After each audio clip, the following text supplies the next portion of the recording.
மனுஷனுள்ள ஆவியை என்று மனுஷனில் எவன் மனுஷனுக்குரியவைகளை அறிவான், அப்படி போல தேவனுடைய ஆவியை என்று ஒருவனும் தேவனுக்குரியவைகளை அறிய மாட்டான்.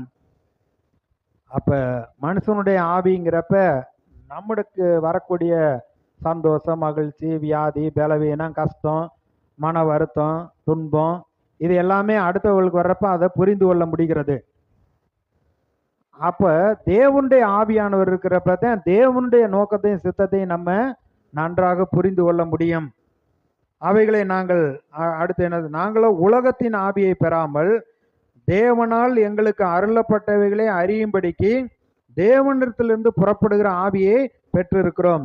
அதாவது வந்து அவரே எல்லாத்தையும் வச்சுட்டு அவரே உனக்காக வச்சிருக்கேன்னு அதை போதிக்கும்படியா பரிசுத்த ஆவியானவரை அனுப்பி இருக்கிறார். அப்ப நமக்கு என்ன வச்சிருக்காருன்னு நன்கு அறிந்து கொள்ள முடியும்.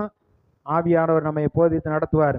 அவைகளால் நாங்கள் மனுஷ ஞானம் போதிக்கிற வார்த்தைகளாலே பேசாமல் பரிசுத்த ஆவி போதிக்கிற வார்த்தைகளாலே பேசி ஆவிக்குரியவைகளை ஆவிக்குரியவைகளோடு கூட சம்பந்தப்படுத்தி காண்பிக்கிறோம். ஜென்ம சுபாவம் உள்ள மனுஷனும் தேவனுடைய ஆவிக்குரியவர்களை ஏற்றுக்கொள்ளான். அவைகள் அவனுக்கு பைத்தியமாக தோன்றும். அவைகள் ஆவிக்கேற்ற பிரகாரமாய் ஆராய்ந்து நிதானிக்கிறவரானபடியால் அவைகளை அறியவும் மாட்டான். அப்ப வேதத்துல பழைய ஏற்பாட்டில் வாசிக்க தெரியாதவன்ட்ட கொண்டு போய் இந்த வேத புஸ்தகத்தை கொடுத்தா எனக்கு வாசிக்க தெரியாதும்பான். அடுத்து வாசிக்க தெரிஞ்சவங்கள்ட்ட கொண்டு போய் இதை வாசிப்பா அப்படின்னா இது எனக்கு வந்து அர்த்தம் தெரியல அப்படிம்பான்.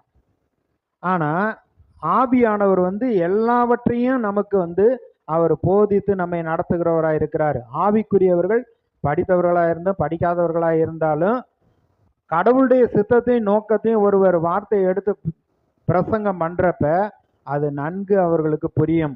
இந்த வேத புஸ்தகத்தில் இருக்கக்கூடிய தேவனுடைய ஆவிக்குரிய கோட்பாடு எல்லாமே ஆவிக்குள்ளாக நம்முடைய இருதயத்துக்குள்ள ஆண்டவர் ஆவிக்குள்ளாக வைத்திருக்கிறார்.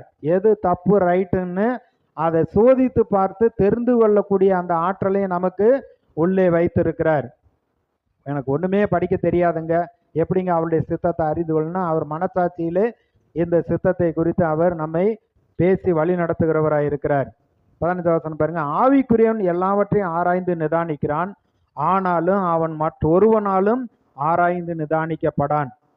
இந்த உலக ஞானம் அறிவு சொல்லுது அவங்க ரொம்ப படிக்கலைங்க, அவங்களுக்கு ரொம்ப வசதி இல்லை, அவங்களுக்கு ஒத்தாசை செய்யக்கூடிய சப்போர்ட் பண்ணுறதுக்கு ஆள் இல்லை, இவங்கெல்லாம் நல்லா வர முடியாது அப்படின்னு உலக ஞானம் அவங்கள சொல்லி நம்மளை அப்படி அற்பமாக எண்ணுகிறது.